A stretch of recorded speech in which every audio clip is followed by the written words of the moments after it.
I am Mark Robinson, and I am Kevin's dad. I'm Paula Robinson. I'm a family physician and I'm Kevin's mom.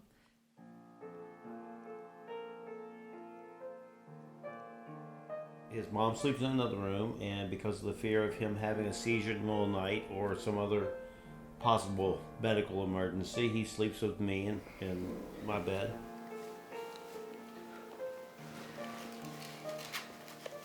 I make sure I change his underwear, and then I will wipe him down, and I will carry him into the front room where we are right now.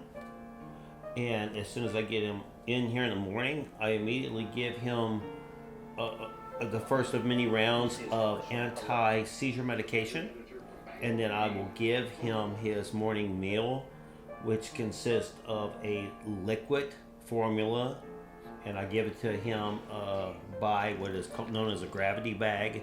I pour the contents of the formula into a bag, which is suspended about 6, 7 feet in the air. He's fed with a G tube 3 times a day, and that's because he's lost control of his swallowing mechanism to some extent, not completely, but it's hard for him to swallow.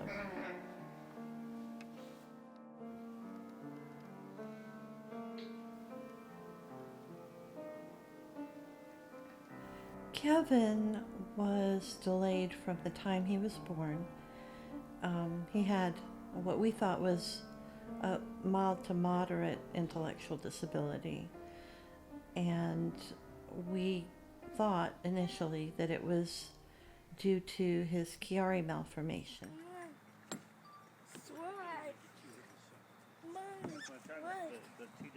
I'm looking.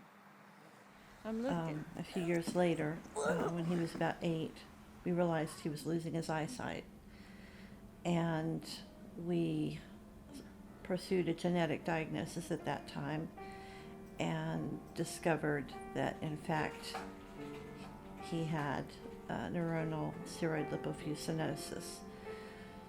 At that point we learned that it is a progressive disease, and he has gradually over time lost many of his skills. He's lost the ability to walk and talk, and he's obviously lost his eyesight. He can still hear, he can still feel, and he can register pleasure or displeasure in a muted sort of way to things that he likes or doesn't like.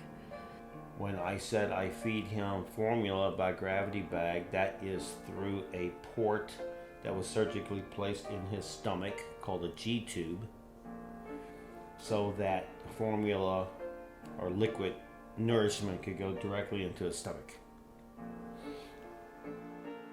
I just got through brushing his teeth, and now I'm putting anti-acne medicine on his face and his head. So, I mean, it can be mentally and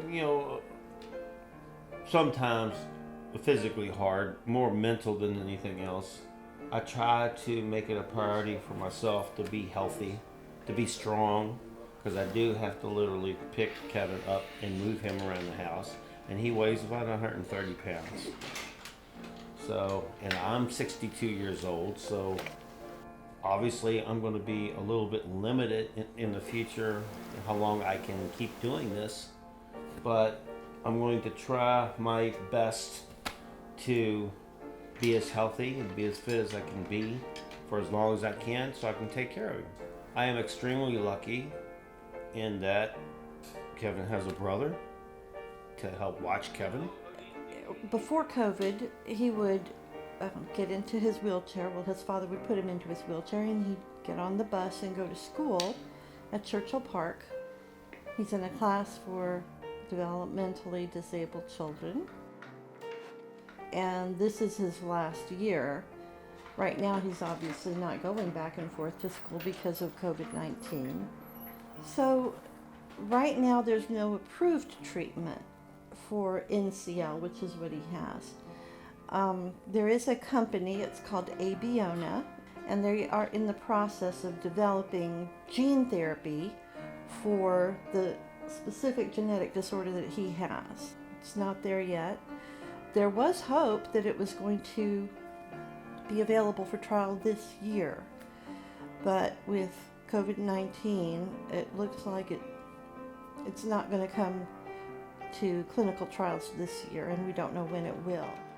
Kevin doesn't get out of the house a lot, but when he does get out of the house, he either goes swimming or he goes to church with his father and me. His father and I take him to swimming at the YMCA in Indiana because they have a warm therapy pool that's pretty easy to get in and out of. It does take two of us, and we've got a routine down.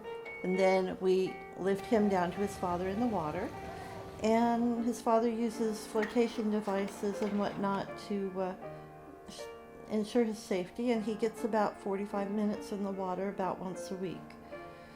He really enjoys it. He always looks like he's really happy then. He gets a peaceful look on his face. And we think he enjoys that a lot. And almost as much as the swimming, he seems to enjoy the ride back and forth, especially if the windows are down. That's, I think, one of his favorite things. Well, the diagnosis is not good, but I'll just leave it at that. Get something we haven't seen in a while. Let's see. This is what needs to be done, and I'm going to do this until Kevin doesn't need me to take care of him anymore. Something I tell Kevin, and I don't tell him as often as I should, but he needs to hear it, is that I'm very proud of him. That I'm very, very proud of him because I know he is a brave young man. He's a trooper. He tries to enjoy the things he can enjoy. He smiles when his dad stretches him or tickles him. He smiles when he's in the pool. Not as often as he used to, but he does. He smiles when he gets the wind on his face. There are things he still enjoys, and he's a brave young man to embrace life to the degree he can. And his mother loves him, and his mother's proud of him. And even though we hope for a cure, we're grateful for whatever time we've got. We're grateful for Kevin. We're grateful for our family, and we're grateful for the time we have together.